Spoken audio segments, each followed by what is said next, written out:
Hello friends, family food ব্লগিংয়ে আপনাদের স্বাগত জানাচ্ছি। আজকে রবিবার, আজকেও ভাবলাম কিছু একটুখানি মাছের বানানো যাক। তো আজকের বানাচ্ছি মাছের কাঁচা সরষা বাটা। এটা আমার নিজের রেসিপি, এটা কোনো ইউটিউব চ্যানেল ইয়া কোনো ভিডিও ফেসবুকে ইয়া কিছুতে দেখে বানাই, এটা আমার নিজস্ব রেসিপি। এটা আমার মানে এটা আমি নিজের ইচ্ছাই বানাই এমনি করে, বা আপনারা এটা বানিয়ে খেতে পারেন। এই জন্য আমি এখানে সরষার তেলের মধ্যে 2টো টমেটো ভালো করে চপ করে দিয়ে দিয়েছি, তার মধ্যে 2-3টা চিরা কাঁচা লঙ্কা আর সরষা বেটেছি, লবণ, কাঁচা লঙ্কা আর 2-4টা রসুন দিয়ে, মানে মাছের কুটি। আর তার মধ্যে একটুখানি হলুদ দিয়ে দিলাম। আর এটাকে অল্প ভাজা দিতে হবে, পুরো সরষাটা পুরো ভাজা হবে না, খালি টমেটোটা যেমনি গলে যাক অতটাই ভাজতে হবে।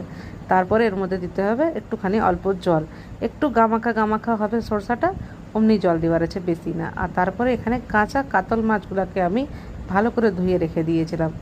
এই যে সরষাটা অল্প অল্প এখানে ফুটছে, এর মধ্যে দিয়ে দিলাম জল। আর এই সরষাটার মধ্যে একটা জিনিস আরও দিয়েছি, এটা হলো মগজ, একটু মগজ বেটে দিয়েছিলাম, একটুখানি ভালো লাগবে খেতে। তারপরে এখন উপর দিয়ে আমি এর মধ্যে কাঁচা সরষার তেল দিলাম 2 চামচ। এই 2 চামচ কাঁচা সরষার তেল পুরো মাছটার স্বাদই বদলে দেবে। এমনি করে আপনারা ঘরে সরষা বাটা মাছ বানিয়ে খেয়ে দেখবেন, আর আমাকে অবশ্যই জানাবেন কি আপনাদেরকে রেসিপিটা কেমনি লাগলো।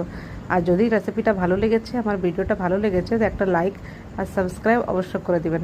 কাঁচা মাছের সরষা বাটা। Thanks for watching.